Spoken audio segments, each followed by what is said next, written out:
So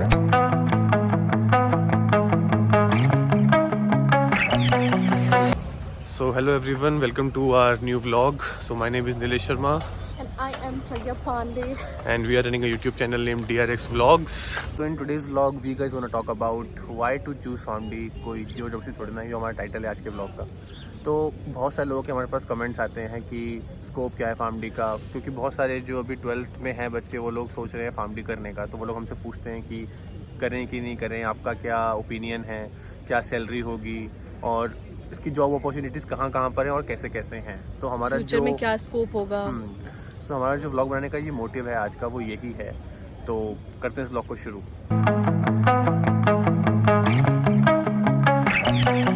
Entombed in my mind, can't seem to break away. Lost in time, thinking about better days. Do you ever get used to the pain?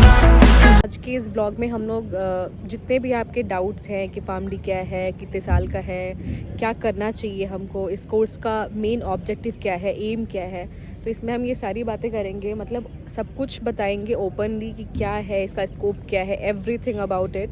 Hope कि आपको ये video हमारा जो हम बना रहे हैं ये पसंद आए.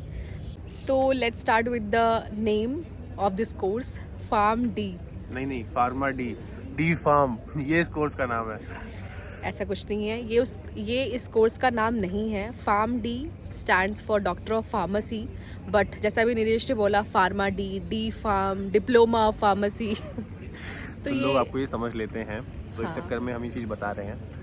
और सबसे इम्पॉर्टेंट है कि ये 6 ईयर का पोस्ट ग्रेजुएट कोर्स है, ठीक है, इसलिए इसको 6 ईयर्स दिए गए हैं. ये मत सोचो कि 6 साल का कोर्स है उसके बाद कुछ नहीं है. कोई भी पोस्ट ग्रेजुएट कोर्स हमेशा 6-7 साल का ही होता है. अगर आप BSc करने के बाद MSc करोगे, B.Pharm करने के बाद M.Pharm करोगे, BPT करने के बाद MPT करोगे, सब चीज़ों में आपको ऐसे होगा. सबसे पहले आप बैचलर्स करते हो, उसके बाद फिर आप मास्टर्स करते हो. तो ये सीधा पोस्ट ग्रेजुएट देता है आपको. इसलिए 6 साल का कोर्स है, जिसमें 5 साल जो है वो हमारे एकेडमिक्स हैं और 1 साल जो है वो इंटर्नशिप है. तो हम लोगों ने जो उस दिन पेशेंट्स के डाटा कलेक्ट किया था उसको हम स्कोर कर रहे हैं अभी यहाँ बैठकर. और थोड़ा सा हमारा मन था आज बाहर बैठने का, तो इसलिए हम लोग बाहर बैठ के स्कोरिंग वगैरह सीख रहे हैं कैसे करते हैं और करने की ट्राई कर रहे हैं, क्योंकि हम लोगों को इसी स्कोरिंग से सब कुछ आगे जाकर होगा. सो बहुत ही ज़्यादा झका देने वाला काम है ये भी. मेरे बारे में इतना मत सोचो, मैं दिल में आता हूँ, समझ में नहीं. हाँ, नहीं तो पहले पेशेंट्स को डाटा लो उनका, उसके बाद उसको स्कोरिंग करो, उसके बाद उसको एक्सेल पे लेकर जाओ, उसके बाद उसका इसमें इतने सारे क्वेश्चंस है ना जो हम पेशेंट से डायरेक्टली नहीं कम से कम 7 से 8 पेज का तो हमारे सिर्फ क्वेश्चन ही क्वेश्चन है. और बेचारा पेशेंट भी कि भाई क्या कर, मतलब ऐसा क्या कर रहे हैं ये लोग. इतनी मोटी इतनी मोटी फाइल लेके आते हैं, बैठते हैं, उसका दिमाग खाते हैं और चले जाते हैं. और इसमें होता है ना कि सेम क्वेश्चन रिपीटेड होता है, तो पेशेंट को भी लगता है कि क्या पूछ रहा है यार बार बार मेरे से. गुंडा बनेगा रे तू. बट इन्हीं क्वेश्चंस के बेसिस पे हम डिसाइड करते हैं.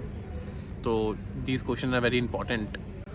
सो like FarmD is very important. Question तो बहुत सारे हैं, बट हाँ, आंसर देने वाला कोई नहीं है.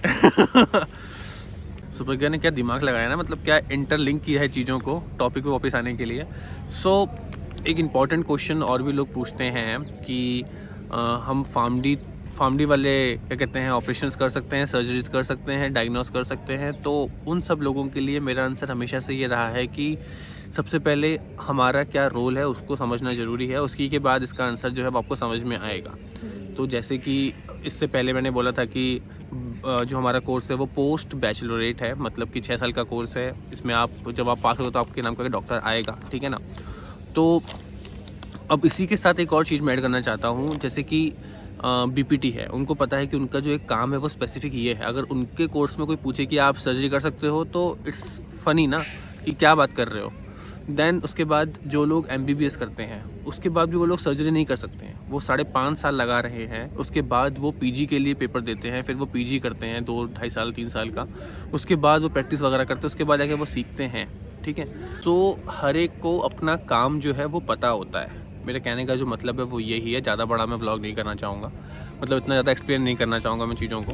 सो जैसे कि मैंने इसको बोला कि FarmD means doctor of pharmacy, हम लोग बोलते हैं एक्सपर्ट ऑफ मेडिसिन. सो जो हमारा काम है, जो एक्चुअल काम फॉरेन में अब्रॉड में होता है, बहुत पहले से हो रहा है। हमारे जो चेयरमैन चांसलर सर, उन्होंने भी बताया था कि वो जब अपने हायर स्टडीज़ के लिए अब्रॉड गए थे, उसमें वार्ड राउंड हुआ था। उसके बाद फिर से एक वार्ड राउंड हुआ जिसमें कि फार्मेसी डॉक्टर आए थे, उन्होंने जो प्रिस्क्रिप्शंस हुए थे उनको चेक किया था, क्रॉस चेक किया था, लिख के गए थे वो लोग। देन उसके बाद ही वो चीज़, जिसके बाद ही apply हुई जो थी patients के ड्रग्स ऊपर। थे वो डिलीवर होने शुरू हुए थे पेशेंट्स तक। तो ये एक इम्पोर्टेंस है। फार्मेडी का जो काम है वो है, जो भी डायग्नोसिस हुआ है उसकी बेस्ट मेडिकेशन कौन सी उस पेशेंट को मिल सकती है वो प्रोवाइड करवाई जाए उस पेशेंट को, और वो फार्माको इकोनॉमिक, मतलब पेशेंट के बजट में भी हो, पेशेंट जो है वो पेशेंट तक पहुँचे। तो इसलिए जो हमारा काम है वो ये है। हमारा काम डायग्नोस करना नहीं है, सर्जरी करना नहीं है। हमारा काम है जो बेस्ट मेडिकेशन है वो पेशेंट तक पहुँचे, ठीक है ना। और भी बहुत सारे पेशेंट के डाउट हैं और बहुत सारी चीज़ें जिसमें हमारा रोल है। जैसे कि पेशेंट काउंसलिंग, बहुत सारे पेशेंट्स को नहीं पता होता है। जैसे अभी हम लोग देख रहे हैं थायराइड में, डायबिटीज़ में, पेशेंट्स का जो डाइट है वो बहुत ही ज़्यादा बहुत पुअर डाइट है, ठीक है। डोंट इवन नो कि उसको खाने के 1 घंटे बाद, दवाई खाने के 1 घंटे बाद आपको कुछ खाना या पीना है। मतलब उनके बहुत छोटे डाउट होते हैं कि आपने बोला खाना खाने के लिए, मैं तो बस चाय पी रही हूँ।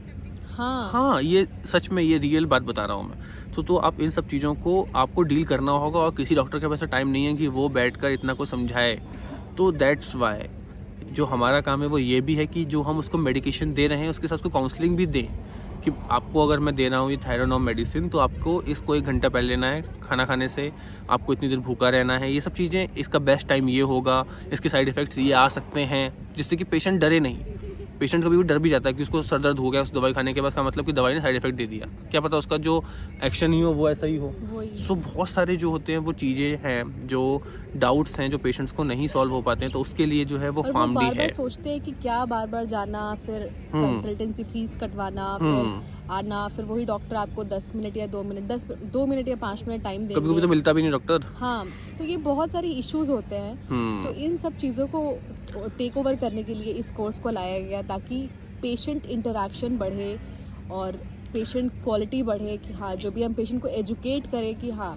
और जाहिर सी बात है कि आप एक कंट्री में हो तो आपका आप चाहोगे कि हर एक आदमी सबको एजुकेटेड हो, लिटरेट हो, उनको पता हो कि हाँ ये मेडिकेशन किसका, कम से कम अपने डिजीज के बारे में, जिससे वो सफर कर रहा है उसके बारे में तो उसको एजुकेशन हो प्रॉपर। बिल्कुल। तो ये सारी चीज़ों को ओवरकम करने के लिए ये कोर्स लाया गया था। हाँ, जैसे कि अभी मैं बोलता हूँ कि हम लोग आईपीडी ओपीडी दोनों जगह पे काम करते हैं। ये तो मैंने आपको बताया कि हम लोग जो ओपीडी होता है, आउट पेशेंट डिपार्टमेंट, जिसमें पेशेंट आया, डॉक्टर से मिला, दवाई लेके चला गया। अब आईपीडी में क्या होता है कि हमारे पास फाइल होती है, उस पेशेंट की पूरी हिस्ट्री होती है हमारे पास। उसमें हम क्या करते हैं, DUR मतलब ड्रग यूटिलाइजेशन रिव्यू, ठीक है। मतलब कि जो ड्रग वो ले रहा है उसको रिव्यू करते हैं कि उससे कोई कॉन्ट्राइंडिकेशन, कोई ADR तो नहीं आ रहा है पेशेंट को। और ऐसा कई बार होता भी है कि पेशेंट को ADR आ रहा होता है, बट नोबडी नोज कि उसको ADR हो रखा है ये चीज़ का, ठीक है। तो उन सब चीज़ों को भी ओवरकम करने के लिए, टेक डाउन करने के लिए, उसको अच्छी मेडिकेशन मिले। अगर वो दवाई से उसको ADR आ रहा है तो उसकी जगह नेक्स्ट दवाई कौन सी हम दे सकते हैं, उसका फार्माकोलॉजिकल एक्शन क्या होगा, उसकी बायोअवेलेबिलिटी क्या होगी, उसकी हाफ लाइफ क्या होगी, एक मेडिकेशन की सेल्फ लाइफ कितनी होती है, उन सब चीज़ों की नॉलेज जो होती है वो एक फार्मेडी को होती है। That's why best medication prescribe करने के लिए हम लोग फार्मेडी को प्रेफर करते हैं। बट जैसा कि अभी आजकल बहुत चल रहा है कि रोल क्या है, और फिर बहुत से लोग ये भी पूछते हैं कि सैलरी कितनी है। तो ये भी एक बहुत बड़ा इशू है। अगर आपके पास उतनी नॉलेज ही नहीं है तो सैलरी कैसे मिलेगी आपको? सही बात है। और एक चीज़ और भी मैंने अभी बोली थी कि जो लोग PG कर रहे होते हैं उनकी सैलरी भी कितनी होती है स्टार्टिंग की, मुझे बताओ। 20-25-30,000 रुपये सैलरी होती है। अब आप उनसे भी ज़्यादा एक्सपेक्ट कर रहे हो क्या? मतलब वो लोग इतना पढ़ने के बाद आए हैं और आप भी पढ़ रहे हो, बट इतना उस लेवल पे तो नहीं पढ़ा ना आपने, PG लेवल पे तो नहीं पढ़ रहे हो ना। तो उन सब चीज़ों की बात है। मतलब PG लेवल के इन द सेंस कि PG जब वो कर रहा है तो वो स्पेशलाइजेशन कर रहा है। ये मैं समझ लिया कि PG लेवल पे नहीं पढ़ रहे, हमारा कोर्स PG ही है। ये भी एक डाउट हो गया, हाँ, इसलिए मैंने कंफर्म कर दिया अभी वरना कमेंट्स आ जाएंगे भाई। सो इम्पॉर्टेंट चीज़ ये है कि फार्मेडी में अगर आ रहे हो तो पढ़ना बहुत पड़ेगा। अगर आप पढ़ सकते हो उतना, मतलब एक्सपेक्टेशन भूल जाओ पढ़ने की, तो बस पढ़ते जाओ, वो चीज़ होनी चाहिए। पीरियड में भी आपको बहुत सारे लोग ऐसे मिलेंगे जो बोलेंगे कि मत पढ़, कुछ नहीं होने वाला इतना। तो आपको पढ़ना होगा अगर आपको कुछ लाइफ में अच्छा करना है, कुछ अच्छा उखाड़ना है तो, ठीक है। और ठीक है, ये बात भी सही है कि इतना अभी स्कोप इसका है नहीं, बट आप 1-2 लोगों के फेलियर से कैसे डिसाइड कर सकते हैं कि स्कोप नहीं है आपके लिए? क्या पता आप स्कोप ले आओ। ऑब्वियसली तो जो भी लोग ये जा रहे हैं आधी अधूरी इन्फॉर्मेशन लेके और फिर बाकी स्प्रेड कर रहे हैं कि नहीं इसका कोई स्कोप नहीं है, ये बेकार कोर्स है, बहुत ड्यूरेशन बहुत बड़ा है, तो जैसे नीलेश ने भी सब कुछ क्लियर किया कि नॉर्मल बाकी सारे कोर्सेज का भी यही ड्यूरेशन है, बट इसको इतना हाइप में कर दिया गया है ताकि लोग डरे इस कोर्स को लेने से। तो अभी हम लोग जा रहे हैं कॉलेज साइन करने के लिए, और एक इम्पॉर्टेंट चीज़ जो इस व्लॉग का मोटिव था बताने का वो था स्कोप क्या है फार्मडी का। सो अभी लेटेस्ट जो न्यूज़ आई है उसमें ये है कि जितने भी गवर्नमेंट हॉस्पिटल्स हैं वहाँ पर फार्मडी की एक सीट आने वाली है, ठीक है। तो ये एक अच्छी खबर है, मतलब मैं ये बोल रहा हूँ कि कुछ नहीं से कुछ तो हो रहा है हल्का हल्का, ये एक अच्छी चीज़ है। और बाकी और भी जो हॉस्पिटल्स हैं वहाँ पर तो हम काम करते ही हैं। एंड बी प्रिपेयर, अपने आप को प्रिपेयर रखो, इन फ्यूचर कुछ भी हो सकता है। और दूसरा जो स्कोप है वो है रिसर्च में, आप रिसर्च भी कर सकते हो, ठीक है ना। मतलब रिसर्च में तो बहुत ज़्यादा ही स्कोप है इसका। सो रिसर्च में भी आप ट्राई कर सकते हो जाने के लिए। सो अभी हम लोगों ने थोड़ा ब्रेक लिया था, खाना पैक करवा रहे थे, क्योंकि हम लोग चाहते हैं कि ज़्यादा से ज़्यादा हम पढ़ाई करें। और जो व्लॉग्स थोड़े से इरेगुलर हो रहे हैं वो उसका मेन रीज़न बस यही है कि हम लोग अपना थोड़ा स्टडी का जो लेवल है थोड़ा हाई कर रहे हैं, तो उस चक्कर में थोड़ा सा दिक्कत हो रहा है। और मैं बहुत जल्द एक वीडियो बनाने वाला हूँ इसमें मैं जितनी भी बुक्स, स्टैंडर्ड बुक्स जो मैं पढ़ता हूँ उसके बारे में बताऊँगा मैं। हाँ, और सबसे इम्पोर्टेंट चीज़ जो लास्ट है इस व्लॉग में वो है स्कोप क्या है। अब डॉक्टर्स को पता है, उनसे तो कोई पूछता नहीं कि स्कोप क्या है आपका, और फार्मडी को भी उन्होंने बता दिया अभी कि मेडिसिन्स हमारा स्कोप है। बेस्ट मेडिकेशन आपको देना है पेशेंट को, वो हमारा स्कोप है। DUR, DUE ये हमारा स्कोप है। ADRs ADR मॉनिटरिंग करना ये हमारा स्कोप है। तो इन सब चीज़ों में अपने आप को एक्सेल करो, ठीक है। और बाकी डाउट्स के लिए तो हम हैं ही हैं। लास्ट बट नॉट लीस्ट, अब आपको ये सोचना है कि आपको फार्मडी करना है कि नहीं करना, क्योंकि इंडिया के बाहर अगर आप देखोगे ना तो इतना ज़्यादा स्कोप है इसका, और बहुत कुछ है, बहुत कुछ आपको नया सीखने मिलेगा, जो चीजें यहाँ नहीं होती हैं। और वहाँ पर ना रिस्पेक्ट बहुत ज़्यादा है। अभी क्या है कि मैं एक थोड़ी सी चीज़ बताना चाहूँगा, जिस चक्कर में थोड़ी रिस्पेक्ट डाउन हुई है हमारी, वो ये है कि जितने भी लोग B.Pharm करते हैं वो अपना उसके बाद लाइसेंस बेच देते हैं। उसके बाद कुछ लोग कुछ पैसों के लिए उस लाइसेंस को खरीद लेते हैं और फिर अपनी शॉप शुरू कर देते हैं। वहाँ पर वो लोग एजुकेटेड होते हैं कि नहीं होते हैं, उनके पास डिग्री है कि नहीं है। तो ये सब चीज़ों के चक्करों में ना एक थोड़ा सा जो वैल्यू है वो डाउन हो गया है फार्मेसी का। और एक बात मत भूलो कि जो भी आप मेडिसिन खा रहे हो वो किसी न किसी फार्मासिस्ट ने बनाई है। तो जितनी भी नई मेडिकेशंस आती हैं वो भी सारे फार्मासिस्ट ही बनाते हैं। तो हम लोग जुड़े हुए हैं मेडिसिन के साथ, इसलिए हमारा ये कोर्स जो है वो बहुत अच्छा है। और हमको एक चीज़ और मैं बताना चाहता हूँ कि हम जब इसमें पढ़ते हैं ना तो ऐसा कोई पॉइंट नहीं आता है कि जब हमें लगे कि हाँ हम कुछ मिस आउट कर रहे हैं। लगता है कि भले ही हम लोगों को और ज़्यादा पढ़ना चाहिए। मतलब मैं बता रहा हूँ, मैं फार्माकोलॉजी पढ़ रहा था KD त्रिपाठी से, फिर मैंने पढ़नी शुरू करी शानबाग से, फिर मैंने पढ़नी शुरू करी उसको लिपिनकॉट से। मतलब have to read every book to understand new things. वो सब मंगाने का जो रीज़न है वो यही है कि हम लोग अपने आप को इन्हेंस कर सकें उस लेवल पे। हाँ, कि जब हम फॉरेन के लिए प्रिपेयर कर रहे हैं या फिर फॉरेन हमें जाना है तो उस लेवल की पढ़ाई भी बहुत ज़रूरी है, ठीक है ना। आपको अगर इंडिया में भी रहना है तो मैं तो ये बोलता हूँ कि बेस क्लियर होना चाहिए। मैं तो ये बोलता हूँ कि हर एक फार्मडी को पढ़ना चाहिए फॉरेन जाने के लिए। फॉरेन जाओ, पढ़ो, वहाँ से जो चीज़ें आप सीखते हो वो सीख कर वापस इंडिया आओ, यहाँ पे आके इम्प्लीमेंट करो और फ्यूचर जो है वो इंडिया का ब्राइट करो in the field of medicine, in the field of health care, in the field of pharmacy. देखो मेरा तो यही प्लान है, मैं यही करने वाला हूँ, ठीक है। हम लोग हाँ प्लान एक्सपोज, हमारा प्लान एक्सपोज हो चुका है आज, तो आप भी यही करो, ठीक है। क्योंकि जब तक हमको पता नहीं होगा ना कि स्टैंडर्ड क्या है, तब तक हम वहाँ तक नहीं पहुँच पाएंगे ना।